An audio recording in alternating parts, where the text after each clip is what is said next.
প্রিয় BA fourth সেমিস্টারের ছাত্রছাত্রীরা, আজকে আমি যে বিষয় নিয়ে আলোচনা করব সেটি হচ্ছে তোমাদের যাদের এডুকেশনের অনার্স রয়েছে। আমি অলরেডি তোমাদের CC8 এবং CC10-এর গুরুত্বপূর্ণ প্রশ্নগুলো বলে দিয়েছি, একদম 100% কমনযোগ্য সাজেশানগুলো দিয়ে দিয়েছি। আজকের এই ভিডিওতে আমি তোমরা রিকোয়েস্ট করেছি যে CC9 যে পেপার রয়েছে সেটি থেকে যদি কিছু গুরুত্বপূর্ণ প্রশ্ন দেন তাহলে খুবই উপকৃত হই। তোমাদের কথা মাথায় রেখে আমি তোমাদের জন্য CC9 থেকে যে প্রশ্নগুলো খুবই গুরুত্বপূর্ণ 5 এবং 10 নম্বরের জন্য সেগুলো নিয়ে আলোচনা করব। তো চলো কথা না বাড়িয়ে চলে আসবো মূল আলোচনা। তো যারা মনে করছো যে স্টাডি মেটেরিয়াল সংগ্রহ করবে, অনার্স পেপারের সমস্ত অনার্স পেপারের স্টাডি মেটেরিয়াল রয়েছে, মানে এডুকেশনের পেপারগুলো CC8, CC9, CC10। তো যদি কালেক্ট করতে চাও অবশ্যই করতে পারো, তোমাদের অত্যন্ত কম রেমুনারেশনের বিনিময়ে তোমরা পেয়ে যাবে। তো চলো কথা না বাড়িয়ে চলে আসি প্রশ্নে। তো তোমরা কোশ্চেন প্যাটার্ন জানো, তোমাদের বলার দরকার নেই, তবু আমি একটু জাস্ট বলে দিচ্ছি। তোমাদের 10 নম্বরের 3টি প্রশ্ন, 5 নম্বরের 5টি এবং 2 নম্বরের 5টি, এই প্রশ্ন আকারে কিন্তু 65 নম্বরের পরীক্ষা হবে। তো এই সাজেশানটি ফলো করলে তোমরা এখান থেকে 2টি 10 নম্বর একদম 100% কমন পাবেই, 2টি 10 নম্বর এবং 5 নম্বরের 4টি, তার মানে 4 5 20 এবং ওদিকে 20, 40 নম্বরে তোমরা একদম কমন পাবেই পাবে। ঠিক আছে, 65-র মধ্যে তোমার কিন্তু 10 নম্বর MCQ SCQটা বাদ দাও, 50-এর মধ্যে তুমি 40 কিন্তু কমন পাচ্ছই পাচ্ছ। বেশি পাবে, তবু আমি মিনিমাম ধরে নিচ্ছি 40 পাবে। 40-এ কিন্তু ভালো করে উত্তর লিখতে পারলে আমরা 40-এ এখান থেকেই তুলে নিতে পারবো আমাদের 34 থেকে 35 নাম্বার। ঠিক আছে, ভালো করে উত্তরের কোয়ালিটি ভালো করতে হবে, তাহলেই নাম্বার পাবে। চলো গুরুত্বপূর্ণ 5 নম্বরের প্রশ্ন। প্রথম প্রশ্ন, পাঠ্যক্রমে দার্শনিক ভিত্তি আলোচনা করো।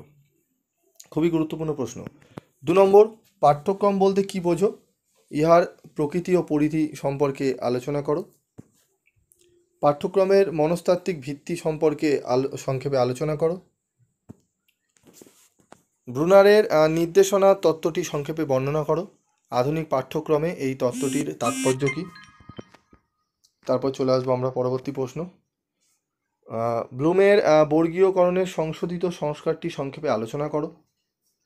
শিক্ষার্থী কেন্দ্রিক পাঠ্যক্রম কাকে বলে? এর বৈশিষ্ট্যগুলি বর্ণনা করো। পাঠ্যক্রম প্রণয়নে শিক্ষার্থী ও সমাজ সংক্রান্ত নীতিসমূহ আলোচনা করো। পাঠ্যক্রম কি? একটি আদর্শ পাঠ্যক্রম গঠনের মূল নীতি বা বৈশিষ্ট্যগুলি লেখো। পাঠ্যক্রমের মূল্যায়ন বলতে কি বোঝো? পাঠ্যক্রমের মূল্যায়নের বিভিন্ন দৃষ্টিভঙ্গিগুলি বর্ণনা করো। এই প্রশ্নগুলো ভালো করে করবে। 8টি প্রশ্নের মধ্যে যেগুলো স্টার করা রয়েছে সেগুলো খুবই ভালো করে তোমরা আগে করে নেবে। তারপর চলে আসছি 10 নম্বর প্রশ্ন, অন্তিম মূল্যায়ন ও গঠনমূলক মূল্যায়নের সুবিধা ও অসুবিধাগুলি লেখো। শিক্ষার্থীদের পারদর্শিতার মূল্যায়ন সম্পর্কে আলোচনা করো। এবং লাস্ট 12 নম্বর প্রশ্ন, ব্রুনারের নিবিড় শিখনের তত্ত্বটি আলোচনা করো। 4টি স্টার রয়েছে, খুবই গুরুত্বপূর্ণ প্রশ্ন। যেগুলো স্টার করা রয়েছে 6টি মাত্র প্রশ্নে স্টার করা রয়েছে, 6টি প্রশ্ন ভালো করে করে গেলে আশা করি তোমরা এখান থেকে 2টি তো মিনিমাম 10 নম্বরে কমন পাবেই পাবে, এবং সবকটি করে গেলে 100% 3টি কমন পেয়ে যাবে। তো চলো দেখে নিই এবার 5 নম্বরের প্রশ্ন। 5 নম্বরের প্রশ্নগুলো দেখে নেবো। চলো, গুরুত্বপূর্ণ 5 নম্বর প্রশ্ন কী আছে? পাঠ্যক্রমের প্রাচীন বা গতানুগতিক ও আধুনিক ধারণার মধ্যে পার্থক্য লেখো। পাঠ্যক্রমের সমাজতান্ত্রিক ভিত্তিটি বর্ণনা করো। পাঠ্যক্রমের আচরণগত দৃষ্টিভঙ্গি সংক্ষেপে আলোচনা করো। কার্যভিত্তিক পাঠ্যক্রম বলতে কি বোঝো? পাঠ্যক্রমের তন্ত্রীয় মতবাদটি বা সিস্টেম দৃষ্টিভঙ্গি সংক্ষেপে লেখো। খুবই গুরুত্বপূর্ণ প্রশ্ন। তারপর রয়েছে পাঠ্যক্রমের বিষয়বস্তু নির্বাচনে জ্ঞানের ভিত্তির গুরুত্ব লেখো। খুবই গুরুত্বপূর্ণ প্রশ্ন। তারপর লেখো পাঠ্যক্রমের বিষয়বস্তু নির্বাচনে প্রয়োজন বা চাহিদার গুরুত্ব লেখো। খুবই গুরুত্বপূর্ণ প্রশ্ন এটি। 8 নম্বর প্রশ্ন, পাঠ্যক্রম বিকাশের প্রয়োজনীয়তা বা উদ্দেশ্যগুলি লেখো।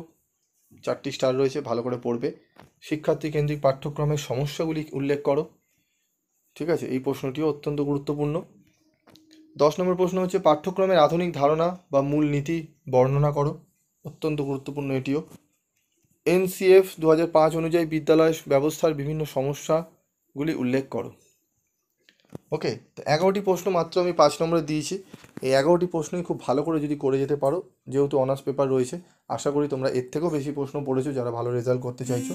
যাদের কোনো কারণবশত করা হয়নি তাদের চিন্তার কোনো কারণ নেই। এই 11টি প্রশ্ন যদি পড়ে যেতে পারো খুবই ভালো হয়। যদি 11টি আগে থেকে না করতে পারো, যেগুলো স্টার রয়েছে অন্তত স্টারগুলো আগে রেডি করো তোমরা এই কদিনের মধ্যে, ঠিক আছে? তবুও তোমাদের বলবো যে এই 11টি প্রশ্ন ভালো করে করে যাও, 11টি থেকেই তোমরা কিন্তু প্রশ্নগুলো কমন পেয়ে যাবে। আজকের মতো এইটুকুই, দেখা হচ্ছে পরবর্তী ভিডিওতে।